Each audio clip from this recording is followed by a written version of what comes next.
Welcome to the Open Learning Campus, brought to you by the World Bank Group.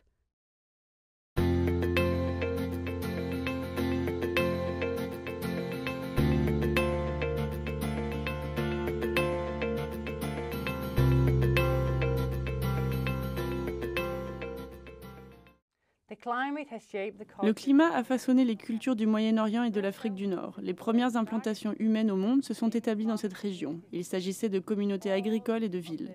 Ils ont tous changé en réponse à la variation du climat. Le climat change depuis des milliers d'années dans la région MENA. Il n'y a là rien de nouveau. Il y a 4000 ans, la région d'Al-Hasaka, au nord-est de la Syrie, a connu une sécheresse qui a duré environ 300 ans. Cela a entraîné un exode déjà à cette époque. Les gens ont abandonné l'agriculture et se sont mis au pastoralisme à cause du changement climatique. Au cours du siècle prochain, la région connaîtra des extrêmes sans précédent.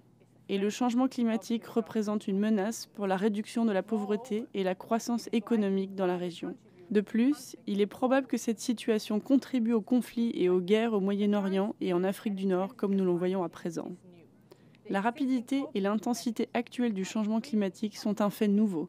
Les mécanismes d'adaptation existants deviennent rapidement obsolètes, alors que le changement climatique affecte les 355 millions d'habitants de la région, et en particulier les 100 millions de pauvres.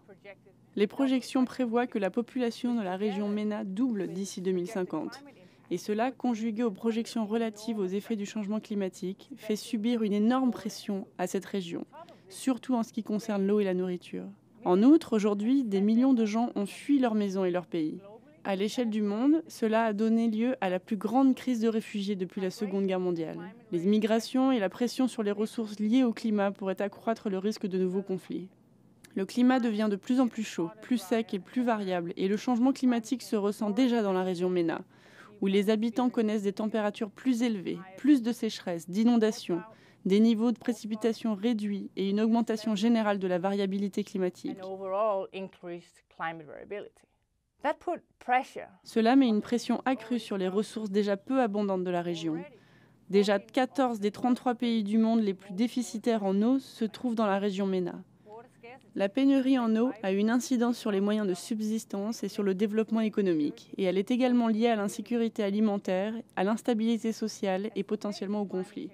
Plus le rythme du changement climatique s'accélère, plus les mécanismes d'ajustement traditionnels sont inadéquats, si bien qu'une adaptation au climat est nécessaire. Le changement climatique réduira probablement la production agricole dans les pays de la région MENA. En conséquence, ils devront investir dans l'innovation et la technologie agricole pour s'adapter efficacement à l'accroissement de la variabilité et du changement climatique, tout en entretenant la production agricole, à la fois pour la sécurité alimentaire et pour les moyens d'existence. Dans la région MENA, l'agriculture dépend des précipitations à plus de 75%. Elle est donc très vulnérable au changement climatique. Il est par conséquent nécessaire d'adapter l'agriculture à l'imprévisibilité accrue des précipitations. Les agriculteurs peuvent s'adapter de diverses façons, par exemple en produisant des cultures plus résistantes à la sécheresse ou au cycle de croissance plus court. Les agriculteurs peuvent se servir des techniques de collecte de l'eau de pluie. Ils peuvent aussi utiliser une pratique aratoire anti-érosive, une méthode qui laisse sur place les résidus des récoltes de l'année précédente pour réduire l'érosion des sols et compenser ainsi une humidité du sol moindre. Un autre problème dans la région est la salinisation, due à l'élévation du niveau de la mer et à l'intrusion d'eau salée dans les aquifères. L'augmentation de la salinisation entraînera des changements dans les modes de culture et dans la gestion du sol et de l'eau. Pour s'adapter à ces changements, les agriculteurs peuvent utiliser des cultures plus résistantes au sel, mélanger de l'eau douce avec les sources d'eau salée et utiliser des sources d'eau douce hors saison pour lessiver les résidus de sel dans le profil pédologique. L'urbanisation dans la région MENA est rapide, elle n'est donc souvent pas planifiée ou si elle l'est, c'est sans tenir compte du changement climatique. L'urbanisation rapide entraîne la création et l'expansion d'habitats informels qui sont très vulnérables aux événements climatiques. Ces habitats détériorent souvent les environnements naturels qui ont un effet tampon contre les impacts climatiques.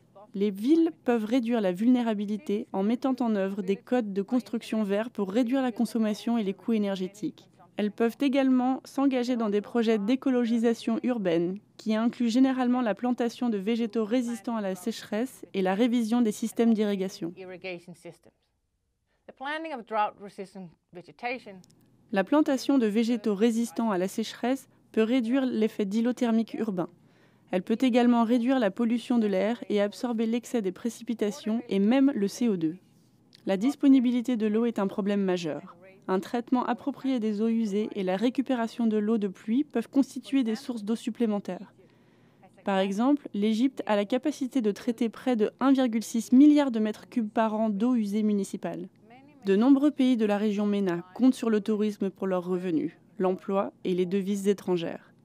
Le changement climatique affectera les attractions et les installations touristiques. Les réponses adaptatives peuvent diversifier et étendre le secteur touristique à des destinations moins exposées. Le changement climatique n'a pas les mêmes impacts sur les hommes que sur les femmes dans les pays de la région MENA. La vulnérabilité liée au genre est une considération importante pour l'adaptation.